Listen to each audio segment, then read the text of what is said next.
Hello, this is Matthew Bajau. Today I want to speak to you about forming the habit of making decisions. Now, this is a very, very important topic. It is something that I have been working on myself and studying so that I can continually improve my decision-making ability. The better I become at making decisions, the more my life moves in the direction that I want it to move in. Now, Napoleon Hill, I want to quote something from Napoleon Hill's book, Think and Grow Rich, okay? Because he spent 20 years studying the most successful people of his era, okay? And one of the chapters in this book is all dedicated to decision-making. So he's allocated decision-making as one of the essential factors of creating a successful life. Now, he wrote, okay, that decision is the mastery of procrastination. And he said, accurate analysis of over 25,000 men and women who had experienced failure disclosed the fact that lack of decision was near the head of the list of the 30 major causes of failure. He said, this is no mere statement of a theory, it is a fact. Procrastination, the opposite of decision, is a common enemy which practically every person must conquer. He goes on to say, analysis of over several hundred people who accumulated fortunes well beyond the $1 million mark disclosed the fact that every one of them had the habit of reaching decisions promptly and of changing these decisions slowly if and when they were changed. People who fail to accumulate money, without exception, have the habit of reaching decisions, if at all, very slowly, and of changing these decisions quickly and often. Okay, so he has realized a common thread amongst all successful people that they have the habit of being able to make decisions quickly and of changing them slowly, if at all. So now I want you, as you're listening to me today, to just reflect on yourself and ask yourself, am I making decisions like this in my life? In any area of your life? Are you able to make decisions quickly, or are you asking other people what they think you should do? Do you feel like you're scared of making a mistake and that's why you don't want to make a decision? I want to read you something else that he says. He says, the majority of people who fail to accumulate money sufficient for their needs are generally easily influenced by the opinions of others. They permit the newspapers and the gossiping neighbors to do their thinking for them. He says, opinions are the cheapest commodity on earth. Everyone's got them. Everyone has an opinion. Okay. Now, he says everyone has a flock of opinions ready to be wished upon anyone who will accept them. If you are influenced by the opinions of others, when you reach decisions, you will not succeed in any undertaking. Okay. Now, Napoleon Hill is onto something there. Okay. I realized when I first got into personal development, when I first started coaching and studying Bob Proctor's material, I realized that I was such a poor decision maker. Okay, and when I realized that, it's very, very clear to me when I was in a cafe with my wife and we were ordering lunch, and I looked at the menu a couple of times and I could not even decide what I wanted to eat. And I looked over to her and she told me, I asked her what she wanted to eat, and she told me what she was going to order.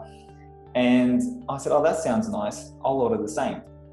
And I stopped and I thought, wow, if I'm making decisions like this when it comes to ordering my lunch, how the hell am I making decisions in every other area of my life? Like, how am I making these big decisions in my life?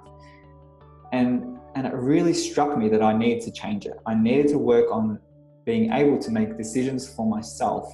Okay, so I thought, okay, from now on, I'm gonna only allow myself to scan the menu once without asking anyone else what they were ordering, and I'm gonna make a decision for myself. What do I wanna eat? What do I feel like eating? Now, that helped me to start strengthening my decision-making ability. And then I was able to really work on making bigger decisions. Now, I wanna read something from Dr. Carol Hildebrand.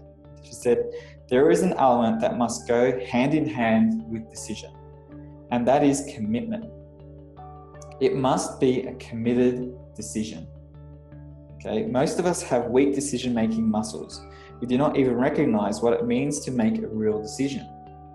We fail to realize the force of change a truly congruent, committed decision makes. Part of our problem is that we use the term decisions so loosely that it has come to describe our wishes and not our commitments. Instead of making decisions, we state our preferences. Okay, the word decision comes from the Latin roots de, meaning from, and kaidia, meaning to cut. Therefore, a decision means cutting from any other possibility. Okay, think about it. It's cutting yourself off from any other possibility. Just even look at the word decide. Suicide, homicide, pesticide, herbicide, they are all related because they're killing something off. Okay, it's killing something off. Now, when you decide or you make a decision, you are killing off all other options apart from the decision that you're making. I will do this. I will not settle for anything else. This is what I will do. That is a decision. Now, that must be followed up. Okay, a committed decision will be followed up with some form of action. Okay, some form of action. It depends what you're making a decision about, but a committed decision will change. It will change your attitude. It will change the way you behave because it is something internal. Okay, it is a commitment to yourself that you will do something. Now, after you make a true decision, after you make a big decision, you are going to feel like there's a big weight off your shoulders. And the reason being is because when you're stuck between, do I do something or do I not do something? That is called ambivalence. Okay, that's called ambivalence. That's when you're in a conflicting mental state. Okay, now when you're in this conflicting state, you're going to find it very hard to do anything effectively because you're like, do I do this? Do I not do this? Do I leave him? Do I stay? You are not going to be very effective until you make a definite decision. Now, I want to give you 4 questions that you can ask yourself. Okay, 4 questions that you can ask yourself that can help you make definite decisions or any major decision. Okay, now the first question, so I didn't make these up. This is something that I've adopted from my mentor, Bob Proctor, and it's helping me to make decisions a lot better. So I'm going to give them to you. Okay, the first question you're going to ask yourself is, do I really want to be, do, or have this? Do I really want to be, do, or have this?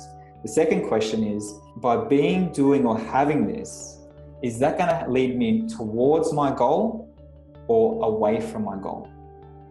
Okay, so if I was to be, do, or have this, is that going to lead me to my goal or away from it? The third question you want to ask yourself is, by being, doing, or having this, am I working in harmony with the law, like in God's laws or universal laws? Okay, and the fourth question you want to ask yourself is, by being, doing, or having this, am I violating the rights of others? Okay, they're the 4 questions you want to ask yourself. Now, if you can answer yes to the first 3 and no to the 4th one, then you got to make the decision and get on with it. You've got to make the decision, get on with it. If you notice in those 4 questions, there was nothing asking you, do I have the resources to do it? Do I have the means? Do I have the money? That was not a consideration in those 4 questions. Okay, when you make a definite decision, whatever you need in order to get there or to be it, you will think of. Okay, you will attract whatever you need after you make the decision. See, I've found that a lot of people, when they're faced with making a decision, they'll say, okay, I'm going to do this when I have the money.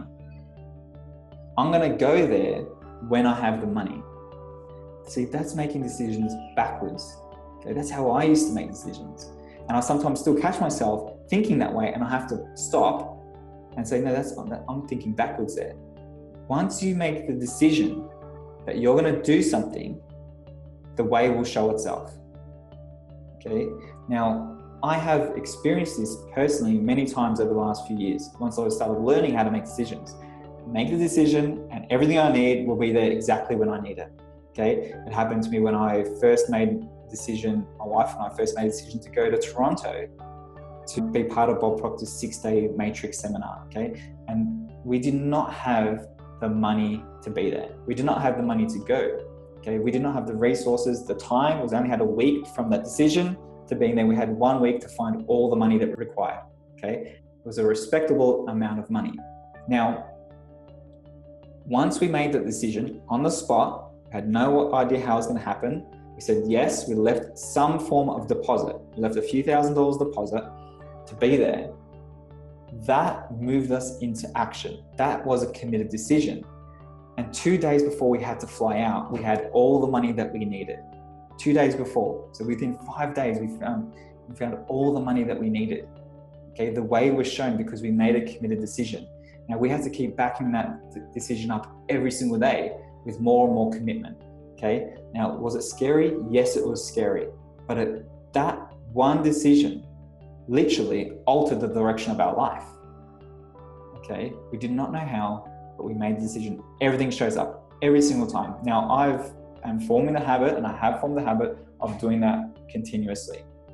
Now, the bigger the decision that you have to make, the more scary it's going to be, but that's going to cause, your life to move in a completely different direction. So I want you to ask yourself, even make a list of the decisions that you need to make to help you get to your goal. What have you been procrastinating on? Okay, what decisions have you been avoiding? What are you waiting for? Okay, make yourself a decision list. Even pick one item on that list and say, okay, I'm making a decision about this right now. This I will do. I want you to understand something else. When you make a definite decision, a committed decision, what actually happens is you are flipping your mind onto a completely different frequency. Okay, you start thinking of how you can do it.